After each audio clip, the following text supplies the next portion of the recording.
Sa dihang gihalad si Samuel siyang mama. Kasi mama ni Samuel? Si Hannah. Iyahang gipangayo sa Ginoo Samuel, nya iyang gihatag sa Ginoo. Sa Biblia, ang dedication, ihatag ninyo ang bata sa asa ihatag? Man to kang Samuel. Gihatag ni mama, kasi yung mama? Si Mama Hana, iyang gihatag si Samuel kang Eli. Gihatag niya, gipapuyo niya dito sa simbahan. Ikaw na bahala ani Eli ang pari. Katimanan ni akong anak. Gusto ba mo si Pastor Marlon niya nang ihatag inyong anak Brad Rere? Kapangindat si Brad Rere, oh.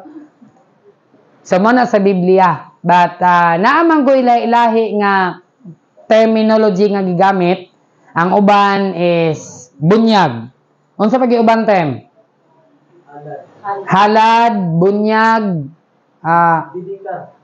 dedication. Pero dinhi atong gamiton ang word nga dedicate. Unsa ning word nga dedicate? Kung imo nang sabton, didikar, imong ihalad, which means to make it short, imong ihatag. Mao gid na siya, imong ihatag sa Ginoo. To simplify, ang pag-dedicate, buti pasabot imong itugyan. Ginoo, kani akong anak, imuha na ni Lord. That is the simple meaning of dedication. Now, nganong naay ninong og ninang? Naba na sa Biblia ang ninong og ninang? Wala.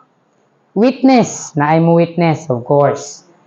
Pero kay nakasunod man ta sa tradisyon, nga ninong og ninang, away problema na. Mas maayo na, kay para inig mag-birthday, di pod masiruhan ninyong anak, oy, napoy mo hatag. Itaw. Pero gusto na ako nga masabdan ni ninyo ninong og ninang, nga wala mo gikuha, nga ninong og ninang, kay obligado mo muhatag og regalo. Di mo obligado. Pero mas maayo nga naamoy, nabay nagdala? Sunod din lang, dadaan ninyo kung wala karon. Napoy advance, no? Pero gikuha mo nga ninong og ninang, buot ipasabot, kamo ang ilang ikaduha nga ginikanan. Kaning inyong kinugos, kung makita ninyo sa dalan, usahay ninong og ninang, kay paliton ang kuan sa bata, kana bitaw, say tawag ana, loyalty sa bata.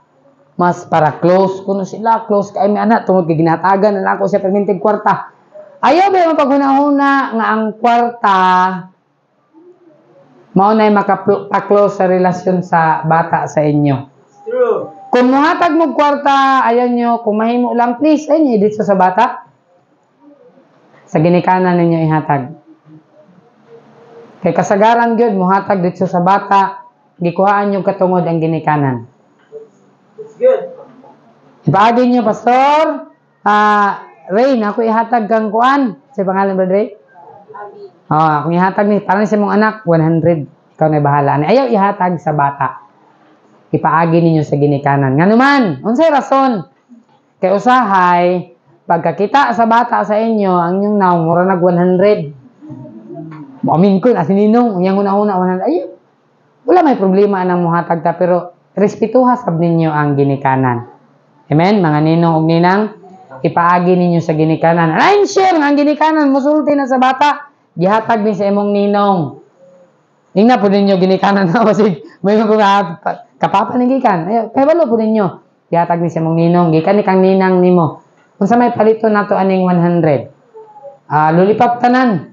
Sabi po din.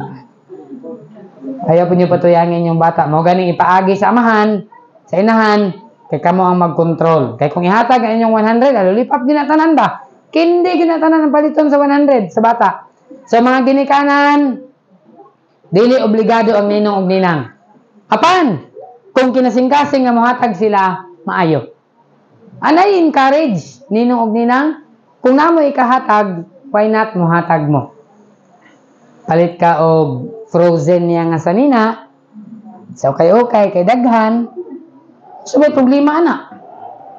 Ang importante ning hatag ka, di ba? Pero kung kaya nimo mo palit sa mall og frozen nga tag 500, pwede ra. Pero kung palit ka og frozen nga tag 120, so okay, di man sab na mailan, basta imo lang plansahon. Realidad ba? Mo man ay tinuod. Sa mall og okay, maora gud na sila. Pero branded lang kay mall, okay, muragkuan kayo, pero unay realidad ng Kristiyano. So ninong og ninang, thank you sa inyong participation niini og akong encouragement sa inyo ha, nga kung kaya ninyo mohatag sa bata, hatag sad mo. Pero i-remind mo nako, dili mo obligado. Kaya ang uban basta December na maglikay-likay na kay ang bata wa pay buot pero ang ginikanan na may buot. Ang ginikanan na may maningil, ayaw, dili na mao. So simple pagdedicate kang Zaina og sa anak ni Rirey. Akong hangyoon sila nana diri sa tubangan. Ang dedication nato is dili giniingon nga parehas sa nga tag-as kayong ceremony. It's a simple thing. Panhion nato din sa tubangan, si Brad Ray, ang wife, si Pastor Marlon, Vilma Joy, ug ang mga bata. And then daghan-daghan gyud nga mo pirma ani. Hangyoon ako asa si ba Jason? Sa taas. Si April. Ikaw na lang ani April, tanawa ila mga ngalan right after sa prayer. Kay kung ato pa ning papirmahon karon medyo madugay na gid ta. Okay, unya na lang human sa prayer. Walay ninong o ninang maglakaw kay naa pa mo'y pirmahan. Buti pa sabot kung makapirma na mo na, obligado na mo. Pero kung di mo pirma, wala pa. Pero kung makapirma, mo na. Alright, diri sa tubangan Pastor Marlon. Diri. Enjoy. Diri mo Brad Ray, Sister Queenie. Hangyon ako ang ninong og ninang tindog sab og preta sa atong ihalad. Ato ning ihalad nga mga bata, ato ni silang i-dedicate sa Ginoo. Isip nga gikan sa Dios. Timan-an nato ni mga ginikanan ha. Daghan nangayo og anak. Apan wa sila nahatagan. Kami, sige kog ingon tama na Lord, tama na Lord. Karon si Mrs. buros na pod. Tama na Lord, maabot man siguro ni 12.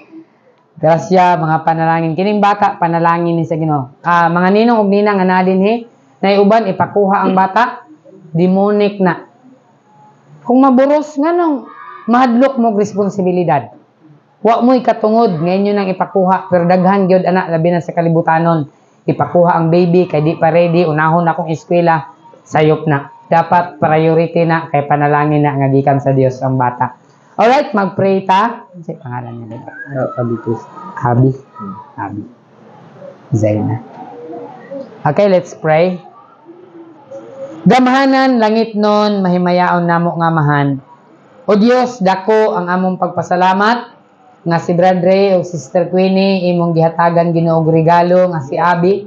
Among giila o Dios, nga kini nga bata, gikan kanimo. Yes, Lord. Og among pag-ampo, og panghangyo o Lord, nga kini si Abi, magtubo nga mahinadlokon nga na kanimo.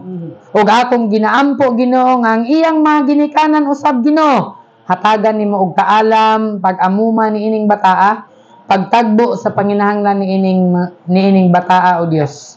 Sa mga ninong og ninang ni Abi amahan, akong pag-ampo Lord, nga ikaw o Dios magatabang kanila usab Ginoo. Isip ikaduha nga ginikanan ni Abi, nga andam sila Ginoo mutabang ining bataa in any way they can help o Lord, whether financially or whether Ginoo materially. I don't know unsa ilang matabang, apan akong ginaampo Ginoo as ikaduha nga ginikanan ninong og ninang ilang buhaton ilahang mga responsibilidad. Kang Zaina o God, kang Pastor Marlon o kang Ma'am Joy, panalangini sila Ginoo sa ilaha Ginoo nga ministry nga mong gihatag ngadto kanila, nga pinaagi niini nga ministry daghang pang soul nga ma-save madugang sa iglesia. Ug kang Zaina o Dios nga magtubo ni nga bata nga mahinadlokon nga na kanimo. Ug kini o Dios nga bata o Lord magamit sa imong buluhaton. Kang Abi ug kang Zaina, akong pag-ampo amahan nga kining duha ka bata o Lord mahimo Ginoo nga makapahimuot sa imong atubangan. Yes, Lord. Ug sa ilang pagtubo o Dios, ang imong ngalan mao'y mahimaya. Mahimo sila Ginoo nga maayo nga representative alang kanimo. Salamat Ginoo sa mga ninong ug ninang nga niya karon nga adlaw. Akong pag-ampo Dios nga dili nila ni isipon nga gaan nga responsibilidad nga mahimo nga ninong ug ninang, apan isipon nila Ginoo nga ginikanan usab niini nga mga bata. Salamat o Dios niini nga panahon nga imong gitugot nga kami makahalad niining mga bataa. Akong pag-ampo Dios nga hantod imo silang kuhaon kini nga mga bata mapuslan Ginoo sa buluhaton nga diha kanimo o Dios. Itugyan, pasalamatan ug lauman namo kini nga madawat sa pangalan ni Jesus. Amen. Amen. Congrats. Ray, Marlon.